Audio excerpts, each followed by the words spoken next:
Coach Hendon's right at the top of the league in completion percentage and yards per attempt. Just how odd of a combination is that to see, and what does it say about the level he's playing at? Yeah, Hendon's playing at an extremely high level right now. He's earned everything he's getting. That guy puts more time in preparation than anyone I've ever been around. And you're seeing all that pay off. And it didn't start in season. It started in January when he decided to come back. He was making an effort to be one of the top quarterbacks in the country. And right now that's what you're seeing is the fruit of that labor because he is playing at an extremely high level right now. How important is Hooker's legs to his efficiency? Yeah, that's what makes him special. There's a lot of guys that can throw it efficiently, which he can, but what makes him scary, I should say, to I think opposing defenses is that at any point he can get out and go, and he's one of the best ball carriers on the field anytime he has the ball too. So you got that combination together. That's why he's one of the elite players in the country right now. Well, Adam, Patrick, and Austin. In the up-tempo offense that you guys run, is communication easier in a difficult setting in a loud environment like you're going to face Saturday? Yeah.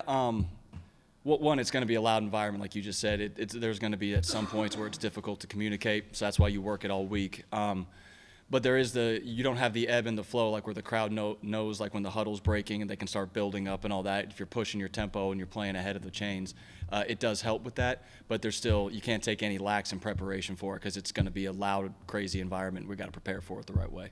And you haven't seen a real big disparity in Hendon's play on home and road. Anything particular that makes him more adept at playing well in difficult environments? It's similar to the first answer. It's his preparation leading up to it. So for all the craziness about the environment, whether it's home or away, once you step between the white lines, it's 11 on 11, you go play ball. So whether you're prepared or not, that's where it shows up. Some people do get big-eyed and the moment gets a little too big when you get in a crazy environment. That is not how he is wired at all. That's why you're seeing the same guy at home, crazy environment on the home, not as much on the road. It doesn't matter. He's the same dude day in, day out. Austin. Coach, with Hendon, the way he's playing right now, how easy is it for you as a staff, game planning, play calling, and what kind of influence is the way he's playing having on the other guys that are on the field with him? Yeah. The way he's playing right now, it gives you confidence, I think, as a staff that you can put the ball in his hand and you can feel good about what's going to happen with it, whether that's situationally or normal down situations.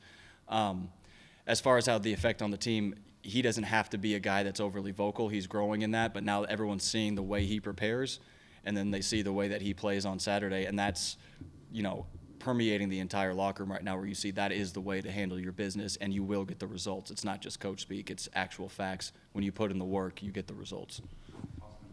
He took some big hits against Florida and come out of that thing kind of beat up a little bit. Do you all stress sliding? I mean, I know you that's something that you coach him to do, but how does he kind of competitor versus be smart kind of balance that, depending on down and distance and where you're at in the game and all that? Yeah, we've always discussed being intelligent situationally as far as taking care of yourself. Talked to it a bunch about him. We talked to it in pregame, talked to it leading up to it, talked to him on the sidelines. But at the end of the day, one of the best things about Hendon is he's the fiercest competitor I've ever been around, and you can't take that away from a guy either. So he is intelligent about the way he carries himself. Maybe there's some times where he could have, protected himself, but there's also plays that he makes where if he's trying to just worry about protecting himself, he doesn't make those plays. So you can never take that away from a guy either, who they are as a person, and he'll keep growing on the other end of it. I realize part of this will go back to the preparation that you said that Hendon Hooker does to be able to execute during games. But not only is Hendon Hooker not putting the ball in harm's way, he's protecting the ball, but doesn't seem like he even comes close to putting it in danger. Why is it that he doesn't seemingly take as many risks or put the ball in harm's way as much as other quarterbacks? Yeah, he not to keep repeating, but like what you said, one, it's the front end preparation where he knows what he's going to get, and then when you get your unscouted looks, he's able to process so quickly, which is key to playing quarterback, especially in this system. He processes, he can eliminate right now, and he can get to a second, third, fourth read. That's what he's doing at an extremely high level. As his reps grew last year, that's what you saw him doing as he was moving throughout the season, and that's what he started off doing this year because, like we said, the preparation and his ability to process and eliminate quickly, he gets himself out of bad plays first and foremost, and then he's now making the big plays on top of getting himself out of the bad plays first. Brent and Jimmy. Coach, you said in the preseason that you bragged on how well Hendon had how much he improved in the offseason using his eyes and all of those things. Through 4 games, has he surprised you? Has he played better than you anticipated? Is there anything that he's done that's kind of wowed you that maybe you didn't think was coming in the preseason?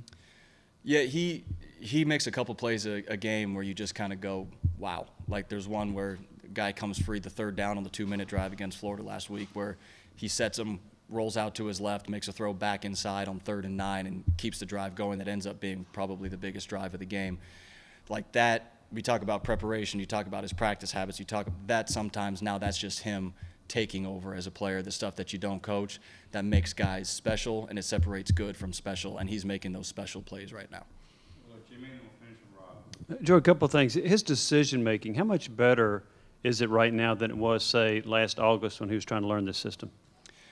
Last August, it's not even close. I think what you're seeing, too, is the way he's playing it and throwing the ball after he's making the decisions. He was always good at finding the read keys, doing all that type of stuff because he's an intelligent kid and he works hard at it. But now you're seeing on top of it, like the body language confidence and the way he's driving it and snapping it. And from the first time I ever talked to you guys, ripping it all over the field. So now he's not just trying not to make a mistake or trying to find the right key. He knows what he's going to do, and that's why you're seeing the ball just ripping all over the field from him because now the two of those things are playing together. And have you found that he is more accurate in almost all of his throws, perhaps, as opposed to last August? Absolutely, 100%. From the deep ball to the intermediate to his quick game, he's completely changed who he is as a player. Coach, LSU has a lot of new faces, transfers in the secondary and new coaching staff. Just what have you seen from them? How are they gelling through 5 games? Yeah, I mean, LSU is still LSU. They got good players. They got long guys that can run and hit and extremely competitive. You see guys that are flying around and hitting people and playing extremely hard. That's how they play. That's who they are. And expect nothing else on Saturday. They're going to come and try to hit us right in the mouth, and we're going to have to answer that. It's going to be a great environment to do it, too. Thanks, Coach. Yes, sir. Thanks, guys.